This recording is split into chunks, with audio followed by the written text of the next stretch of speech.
Our next presenter is Susan Jessop. Susan studied at the University of London and the Kent Institute of Art and Design.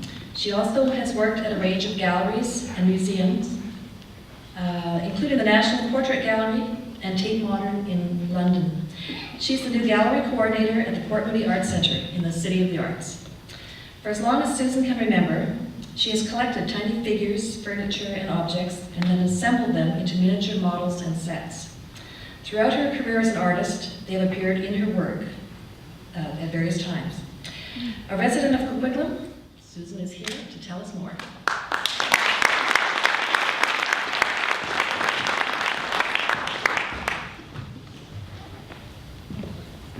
Hi everybody. Just wait for the first one. Okay, so throughout my career, I guess some of this work spans about 10 years.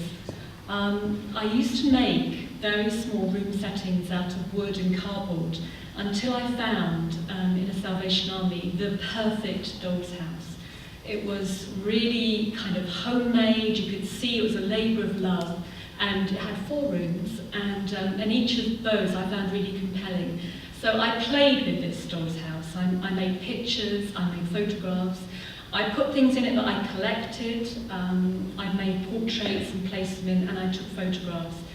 I don't consider myself a photographer, rather I have ideas and then I try and work through them, so it could be with collage and it could be with photographs or drawing. This is a very tiny figure. She's about ½ centimetre, and she was a little railway figure that you put on things, and I put her in resin.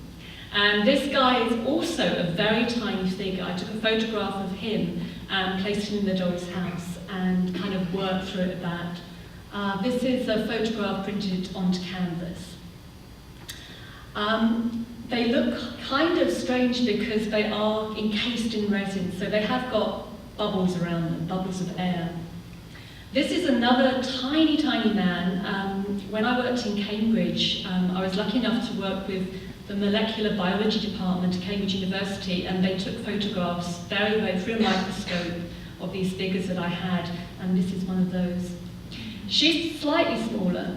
I've always collected old photographs, and this is what I use as a background to kind of give a feel that I want, a kind of nostalgic feel, if you like. She again is tiny. You can see the little stand that she's on.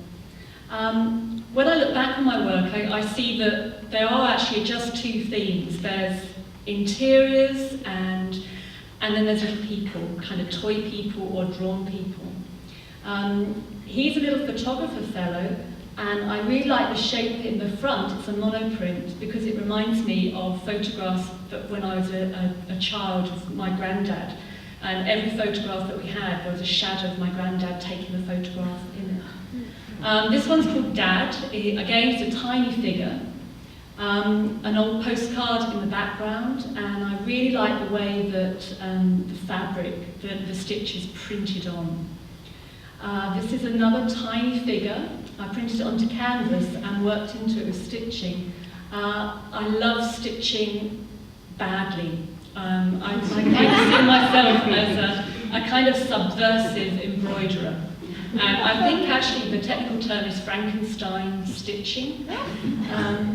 This is called Runner, and he's on a picture of Blackpool and another old postcard in the background. This was kind of a pivotal piece for me because it kind of showed me the way. It was also drawing to the end of using smaller figures. Again, I got a bit crafty and started using stitches, printing onto canvas.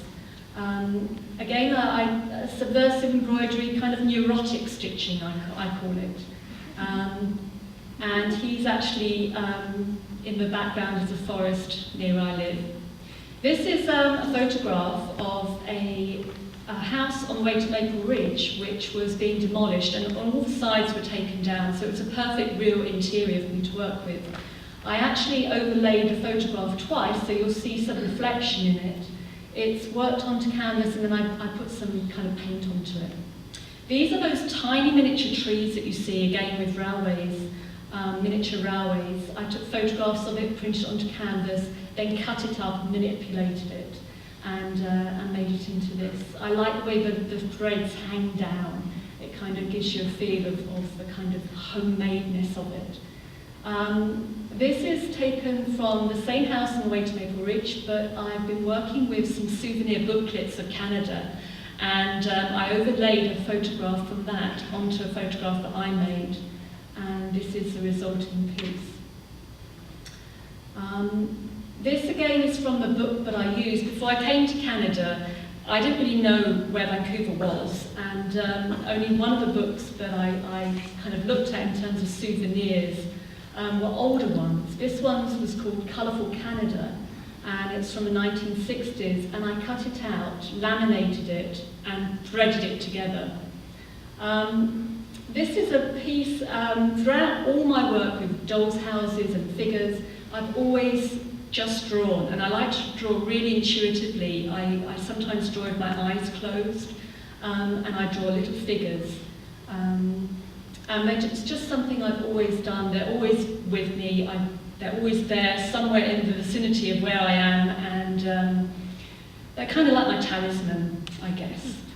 They're always here. Sometimes I like to make them larger and see what I'm actually drawing, but a lot of these were done with my eyes closed. This is part of a new project that I'm working on. When I came to Canada, I became obsessed with the MLS Realtor website, looking for photos.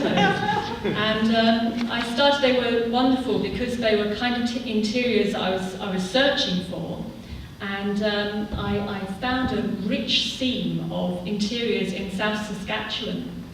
And I worked with those photographs, printed them up. This one's, again, printed onto canvas. The piece on the wall there is lifted from a Barbie book, which is a fake forest, and I lifted that with, I'm not sure, kind of gel, put it together.